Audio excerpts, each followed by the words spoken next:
Hey guys, Be Mike here today, back with another video. So today we're going to be covering the return of Swordcraft.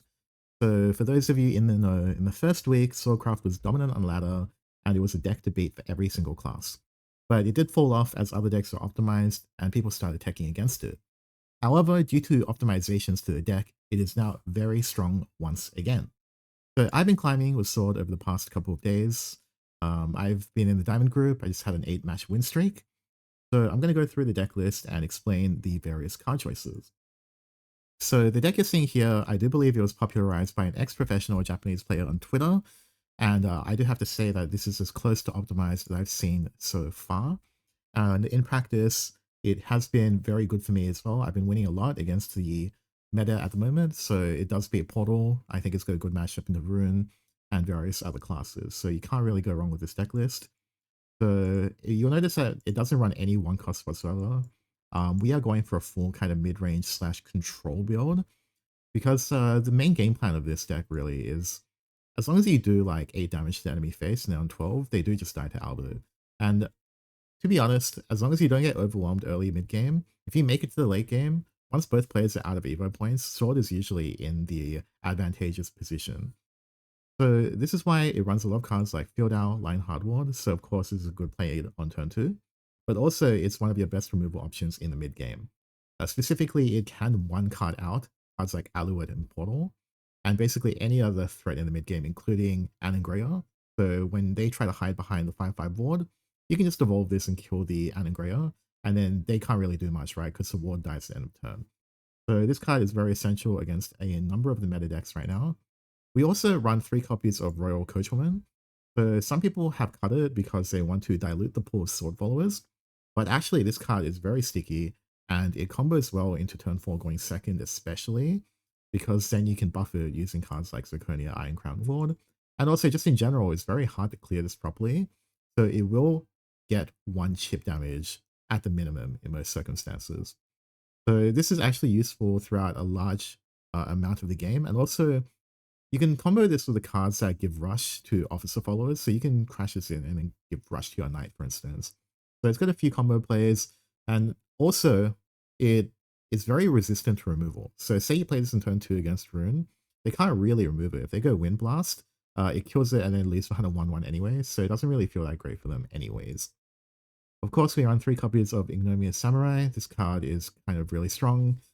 Clears 2/2s in the early game, but obviously after Super Evo is unlocked, this card just kills anything. So you definitely need this against all of the meta decks, like, you know, Portal, Runecraft, they all drop big dudes, and then 2 play points, you can just clear it very easily.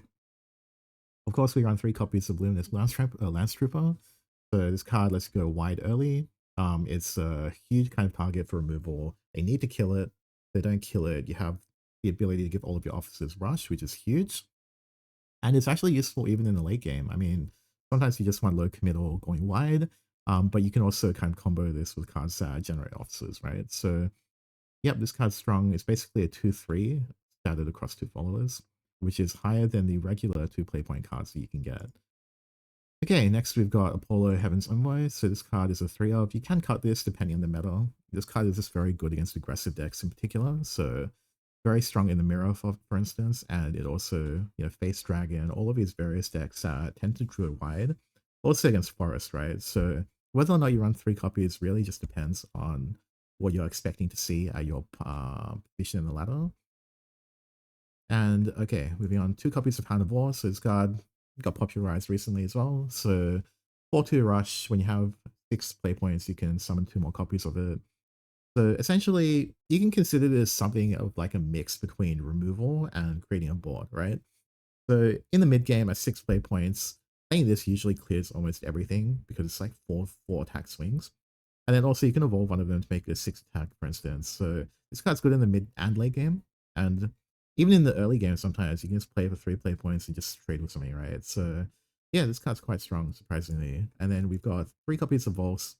So again, Volse, one of the best cards in Swordcraft, obviously. So you can play it after you've curved out your turn 2 play, and then you shoot their guy, and then they have to deal with a 2/1 and your 2 drop. But also, it clears a lot of the big threats in the mid game. So this kills, for instance, Anangrea evolved if it's traded into anything. Also, this card, it does have an enhanced effect where it gets ambush and +2/+2, This is useful against matchups where you know they can't really clear with AoE, or alternatively where their AoE is very high committal, right? So you're forcing them to use the AoE because they don't want to take 4 damage to face. So sometimes using Enhance as well. Overall, one of the best cards in Sword, definitely worth a craft if you don't have. Iron Crown Majesties, so this one is kind of, most of the time you're using it to go wide. This card is obviously stronger when you're running the 1 play point in cards, but I mean, it's still good. It gives you a 2/2 and a 1/1, so yeah, you're usually using this, but occasionally you can use a +1/+1, but it's quite rare. If your opponent lets you do it, it means you're probably winning anyway. 3 copies of the Konya Iron Crown Lord, so this card, kind of crazy against decks, especially the tier 2 decks that don't have easy ways to clear it, especially against Face Dragon, actually. I think this card is essential, but yeah, obviously you just evolve it and you clear stuff, and then it forces out your opponent to clear it, right, with their Anagrea or their Alouette or whatever. So yeah, so obviously a strong card, Luminous Magus. So this one is creates 3 copies of Steelclad Knight, so 2/2s, and they all gain ward. This card is so low committal kind of go wide option, force your opponent to clear it. If you can get away with it, you probably don't want to evo it, but of course, most of the time you do have to evo it to clear their evoed card, and then you're left with 3 2/2s on the board. Not too bad. When you're coping, you can play this against Anangrea when you can't clear the Anangrea. That's okay too. Okay, 3 copies of Albert, so you definitely need this. This card is basically your win condition. Now, with the current build, it's at such a point where, how do I say it? You don't do as much face damage over the course of the game. So a lot of the times, you really need to kind of set up the lethal, or it's played in such a way where they can't ignore your board, right? So they can't ignore your board. Say you've got like, they're on 16 HP and you have 4 attack worth on the board, or maybe 7 attack worth on the board, right? And then basically, even if they super evo like one of their big threats, they have to clear your entire board, otherwise you go Albert and kill them. So this is like a deterrent that forces them to play slower rather than playing aggressively. And if they do go for the greedy play, then you kill them and you do 12 damage face or 10 damage face, depending if you use Evo or Super Evo. So yeah, definitely need 3 copies of this. If you are on a budget, I guess you could probably replace 1 copy of Albert with one of the other finishers, so either the Centaur or alternatively the Tentacles. Yeah, it's actually called like Tentacle, I'm pretty sure. Ravenous Tentacles. Okay, anyway, Amelia Silver Captain. This card is very, very strong. You need 3 copies of this. It's probably as important as Albert. You can potentially replace it with Olivia, but this card is a lot better. It's targeted search, so it only gets Swordcraft followers. Not to mention it gives 3 play points back, so it comes down earlier. And the Super Evolve is useful against certain decks where you know they don't have pure hard removal, and they have to use damage to remove your stuff. So a good example is Runecraft. If you can go wide with Amelia, they actually cannot clear it easily because their clear is based off the AoE 6 cost that does like 10 AoE or whatever, right? If you have Amelia, they actually cannot clear. So this card is very useful against certain matchups as well, and it is one of your ways of not running out of gas. If you run out of gas, it's over, right? But because of Amelia, this deck hardly ever runs out of gas. Okay, moving along. 2 copies of Olivia. So the reason we run 2 copies of Olivia is simply because we want card draw. That's pretty much it. I mean, of course you can super evo it on occasion, but generally you want to save your evo points if you can. But this card is really just, sometimes you run out of cards, you don't draw Amelia, and you're actually going to be in a grind game very frequently playing Swordcraft, which is why you do kind of need cards that draw you stuff. So Olivia is a great way of doing that. And the chip healing is sometimes relevant as well. Okay, next is Geno 11 Accelerator. So one of the best cards of the deck, basically clears 2 followers for free. You do occasionally get blocked by Bane. So for example, Orcus, they have Lloyd Bane, right? So it can be a little awkward. You might have to super evo this in rare circumstances, but against most other wide boards, especially against Rune, you can basically clear 2 followers for very low committal, and then they have to deal with the 2 1/1s after, so this card is extremely good. Then finally we've got Amalia, Luxsteel Paladin. So this card, it has 2 main uses, right? Obviously, one, you super evo it and you clear it and you get a 9/9. The second one is you just play it and you clear their board. Maybe you leave 2 3/2s behind, and you force your opponent to clear it. If they can't clear this, 90% of the time you're going to win the game. It doesn't require Evo points to play as well, which is one of the major reasons why Sword is able to play a long grinding game. Because if you're both out of Evo points and then you drop this, it's very hard, very difficult for most decks to get through the wards and the 6/6 at the same time. And if they do leave the 6/6 on the board, then everything you play gets +1/0 rush and ward, which is essentially GG for most matchups. So that is pretty much the deck list. It is very strong. A lot of people are having success with this, myself included. I'm going to go through a bunch of games. So I recently had an 8-match win streak on this before recording this video. So we're going to go through some of those games, and they're all against meta decks except one, I think. So I'll try and give you guys a bit of a range of what to expect when playing this deck. So actually, I did run into a stretch of like 6 Portalcraft plays in a row, and I beat all of them. So we're just going to pick one at random. I don't know if this is Artifact or Portal, but generally speaking, it doesn't matter. At the end of the day, you have to mulligan as if it could be either. Thankfully, it's not too complicated which one you pick. We are going first, so no coin shenanigans.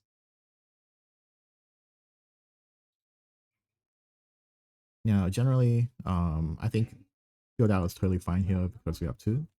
And then 2/2 is a little bit more resistant than the other ones we can do. So generally, you just want to play for board early game. So we clear the 1/3 and we trade. Now here, I think we don't want to overcommit because it's clear that we're against artifacts. And we don't want to get destroyed by Alouette. So I don't overextend. I just do the bare minimum to force them to Evo. And then as you can see, the 5/3/4/6, you just need to answer it with 1 card. So we double trade. And you don't need to build a board in this matchup. It doesn't matter. Because against artifacts, you can definitely play for the long game. Usually. Unfortunately, we can't clear everything on the board, but it's okay. I don't think there's too many hard punishes here.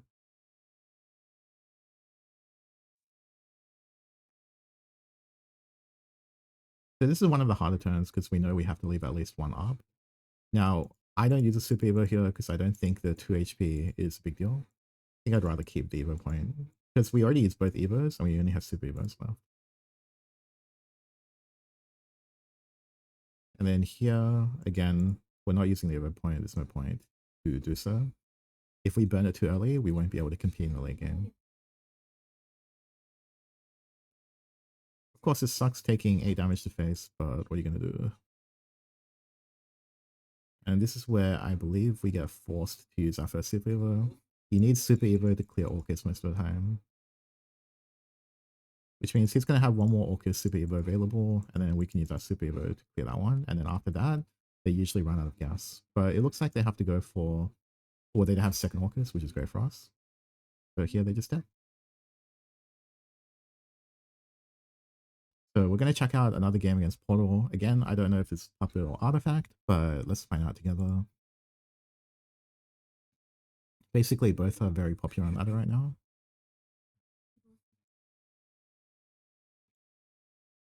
But I think this opener looks good for us. Yeah, we've got a decent curve. Okay, it looks like it's Puppet.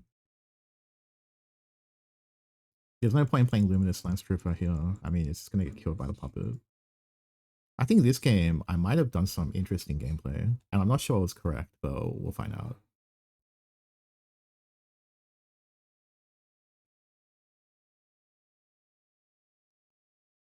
Oh yeah, I remember. This game is crazy. Like, I played super kind of aggressive / greedily. Like, I'm at 10 HP already, but like that's why it's a huge risk. But I assessed that he probably wasn't going to trade, which means that we can go for the Zirconia trades. And since it's playing Puppets, it's not as easy for him to AoE. Like, there's no AoE in Puppets, pretty much. Which means that he has to use combat to clear, and this is actually extremely hard to clear, right? Here we're aggressively evoing only because we are so far behind in HP that if we don't pressure him a little bit, we're going to lose. And he's going to go face everything. And we also know that because playing Puppets, he can't clear everything anyway. So it's likely to get 2 damage swings in. And then again, this Super Evo here is precisely because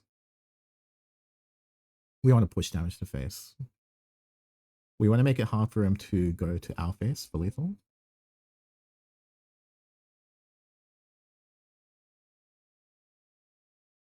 And you'll see that he was basically forced to trade with us, even though usually he wouldn't want to do that, right? And then I did plan it out so that essentially we could kill his Orcus play. So 6+1. That's GG.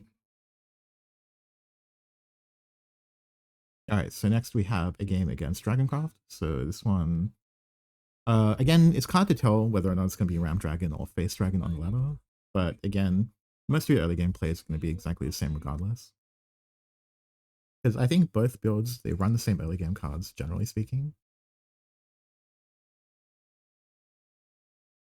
Now, I typically like pointing out against Dragon, especially because as long as you play around their Dragon unit, like the 2-cost 2/2 that pings 1, usually a pretty smooth time, and they might not be able to clear your board at all.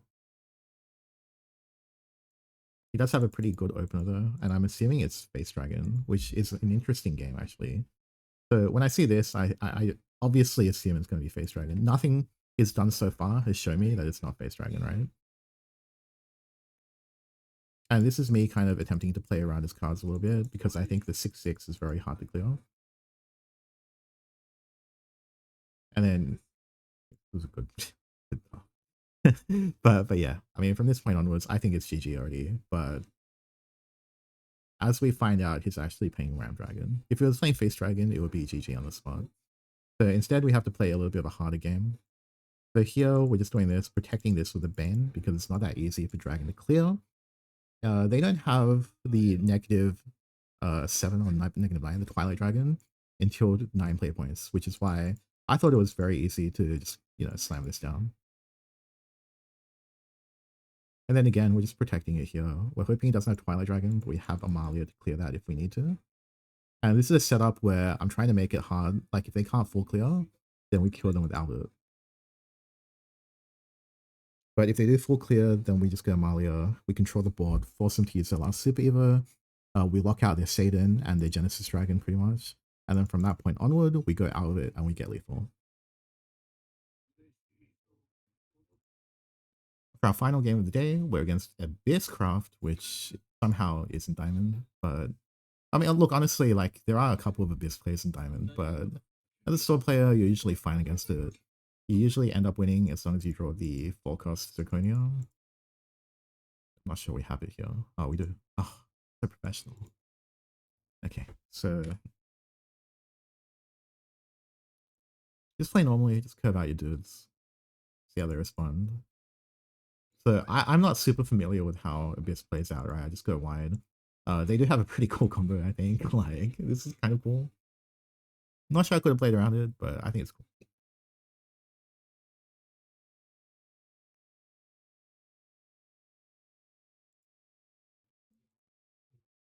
But unfortunately, there's just too much value in Sword, right? We don't even need to go Zirconia anymore, we just go wide instead. It's better play points, plus we don't have to commit either.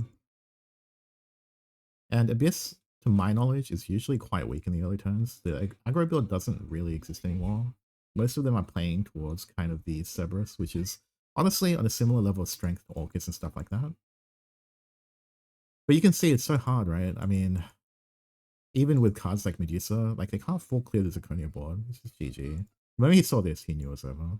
But once again, this was a deck list that we used in all of those replays, so you can see that it's very effective even at the high echelons of the ladder. I highly recommend playing this particular deck if you enjoy Swordcraft. It is rather expensive. We are running a large number of legendaries, right? But unfortunately, that's just how it is sometimes. At the top levels of play, the only very cheap decks you can really play are Face Dragon and Forestcraft. So if it's not those two classes, you are going to have troubles without legendaries. But yeah, if you like this video, make sure to give a like and subscribe. We also have a Patreon channel, so that's one of the ways you can access exclusive content. We just did a Control Haven guide, so that's available there now. Also, we have like coaching and stuff available as well. So if you're looking for any help in preparation for the competitive season that's coming up in about a month's time, make sure to check that out. And I'll see you guys next time. Bye.